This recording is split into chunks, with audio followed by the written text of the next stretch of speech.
Meus amigos, hoje desencarnou Delfim Neto.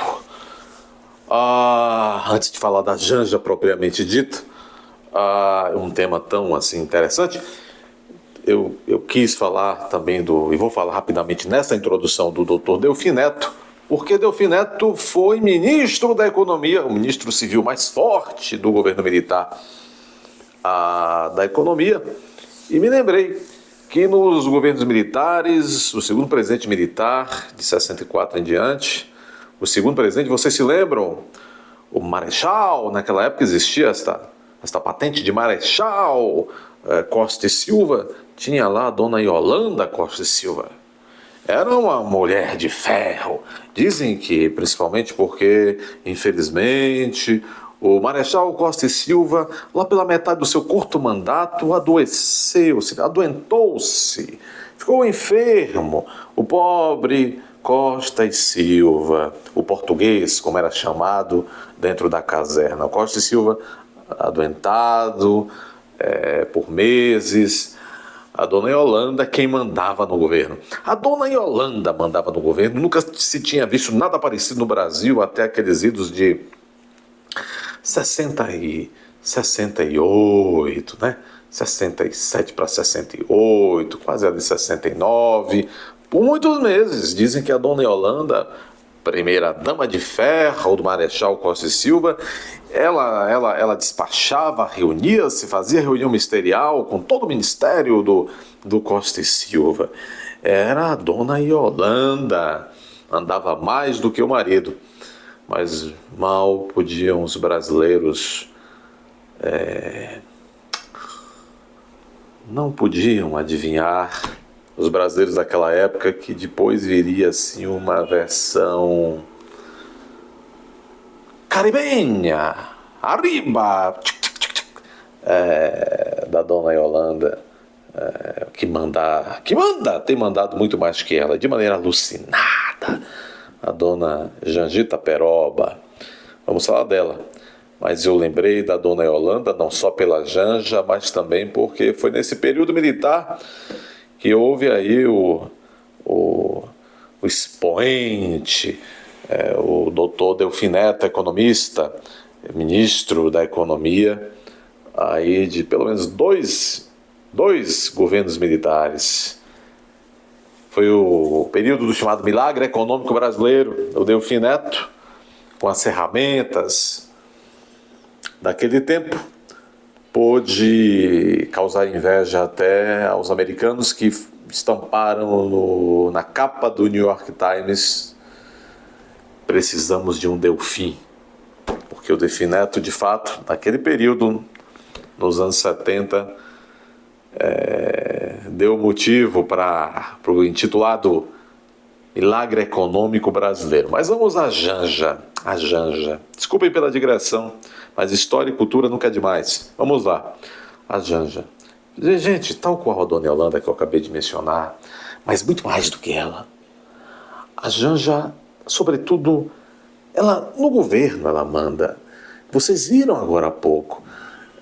Restou incontestável que a Janja, ela influenciou Lula para a indicação de uma própria amiga dela de parca tradição jurídica, desembargadora do Tribunal Regional Federal da Terceira Região, que nada mais nada menos do que o Tribunal Regional Federal, que abarca os interesses do Estado de São Paulo, no que diz respeito à Justiça Federal de segundo grau, desembargadora, amiga de Janja agora, do TRF-3. Não é fantástico? Só para vocês verificarem, se a mulher tem poder até para formar o nosso judiciário, o que diga o ministério do Lula e tal. Então, assim, poxa, ainda mais poder tem então a dona Janja para administrar o Palácio do Planalto, o Palácio da Alvorada. Mas quando falamos do Palácio do Planalto, estamos vendo aí as incansáveis influências que a Janja cria no Palácio do Planalto. Sobretudo, por exemplo, no andar terceiro, onde tem lá o gabinete do seu esposo, o presidente, e também ali o gabinete do chefe da Casa Civil, Rui Costa. Ali também, aquele mesmo andar, havia ali umas saletas onde despachavam secretários, etc. Pois é, a Janja, nunca isso havia acontecido em relação a primeiras damas, mas a Janja foi a primeira a ter então ali uma sala própria entre a sala do marido e a sala do Rui Costa. Muito bem.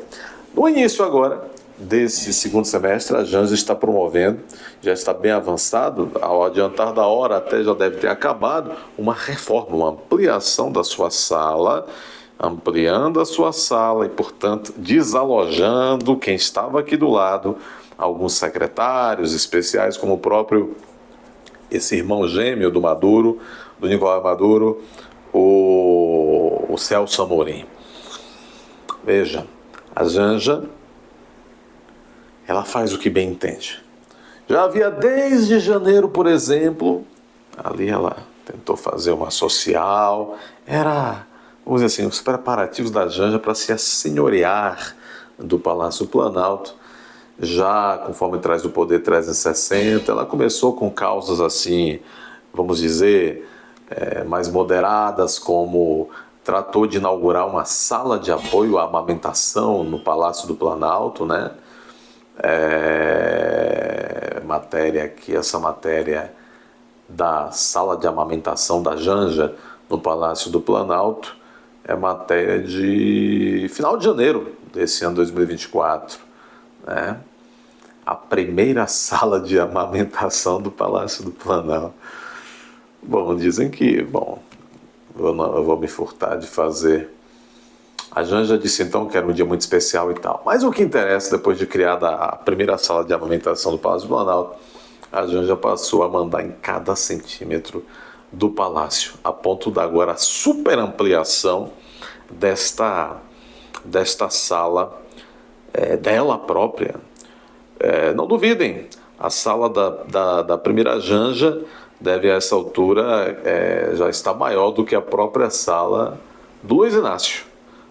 Se o Rui Costa, que não tem uma relação das melhores com ela, dormir no ponto, a Janja vai invadir a sala do Rui Costa e ali vai fazer um triplex, né?